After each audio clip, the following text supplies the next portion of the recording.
Have you ever woken up aware but unable to move? Your eyes are open, your mind is awake, but your body is frozen. A presence is in the room. Pressure is on your chest. Shadows watching. Whispers, footsteps, or even beings standing over you.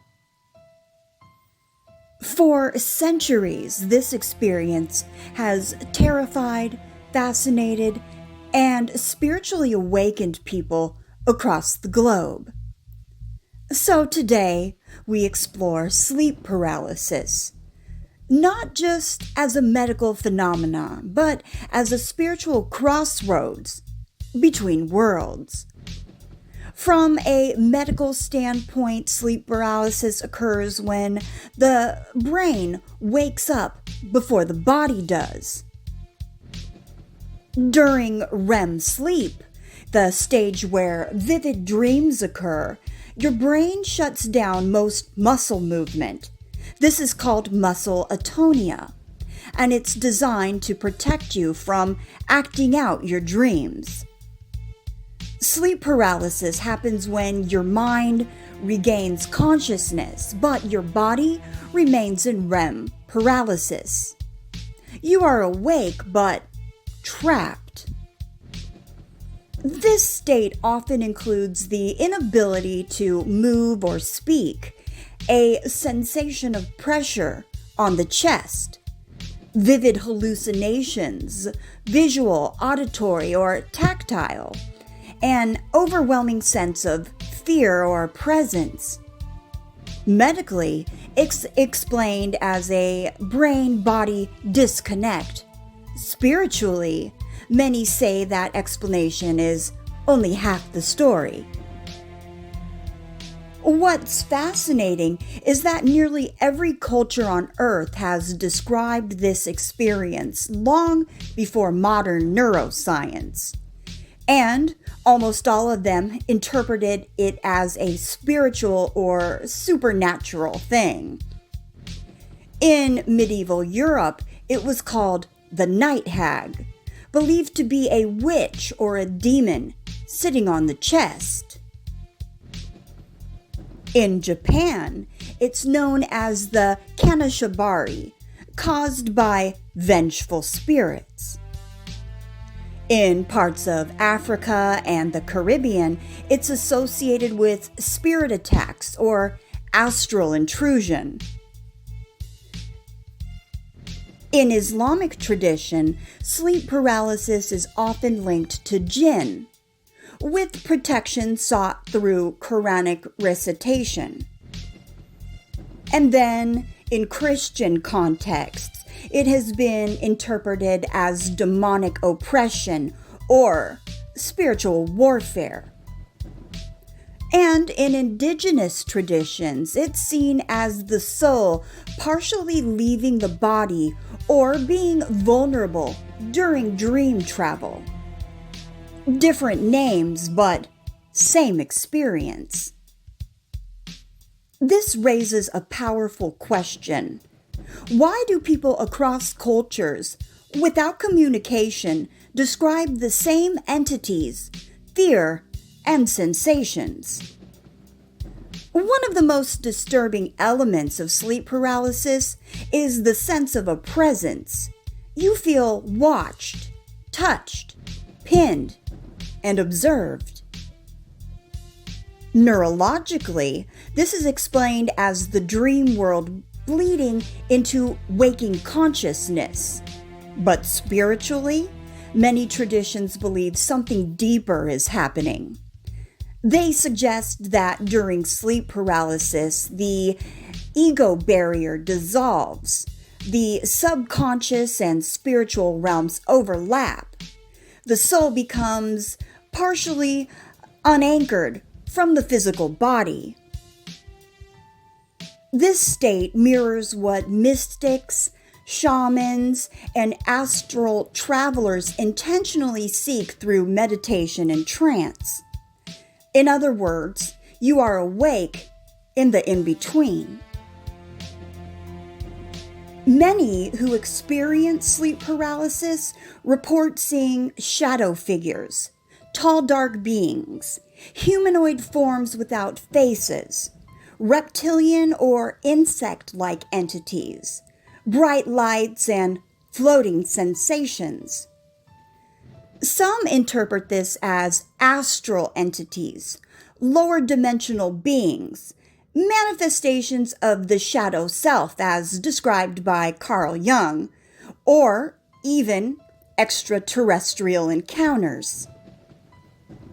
Interestingly, alien abduction reports often include paralysis, inability to scream, beings standing around the bed, missing time, and the overlap is undeniable.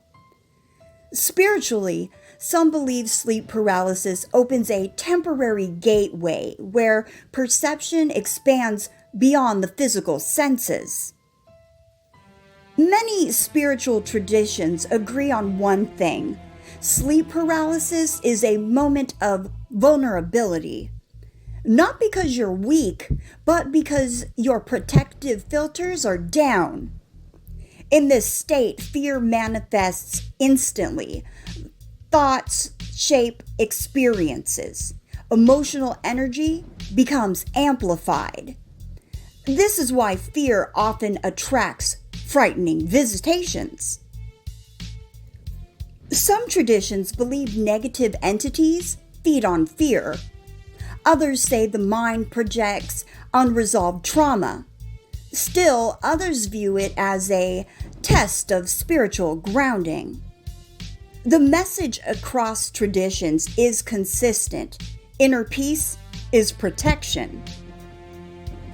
In Eastern spiritual systems, especially with yoga and tantra, sleep paralysis is sometimes associated with Kundalini awakening. Kundalini is described as dormant spiritual energy at the base of the spine. When it activates prematurely or suddenly, symptoms may include paralysis, vibrations through the body, pressure in the chest or head, intense visions, or feelings of expansion or fear. From this view, sleep paralysis is not an attack but a misaligned awakening. A call to balance the nervous system, ground the body, and strengthen spiritual discipline. Across cultures, people develop ways to protect themselves during sleep paralysis.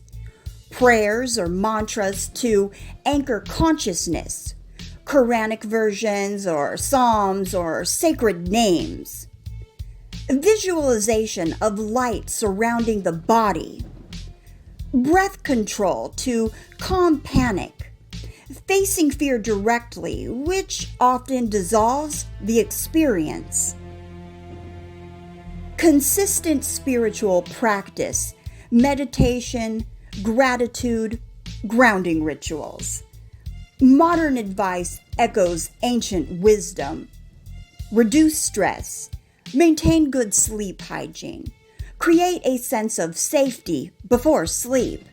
Because when the mind is calm, the experience loses its power. Science explains the mechanics. Spirituality explores the meaning. These explanations don't cancel each other out.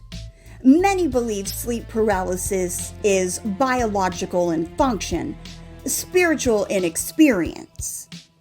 The body creates the doorway, and the mind and soul decide what walks through it. Just because something has a neurological cause doesn't mean it lacks spiritual significance. Love has a chemical explanation, and so does awe, and so does fear. Yet, we never say those experiences aren't real. Sleep paralysis is terrifying, yes, but it is also ancient, universal, and deeply symbolic. It reminds us that consciousness is not fixed, that reality has layers, and that fear, when understood, loses its grip.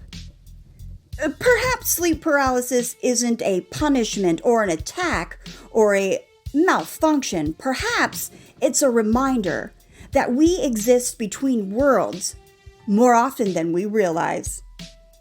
Alright everyone, so that's it for today's video on sleep paralysis.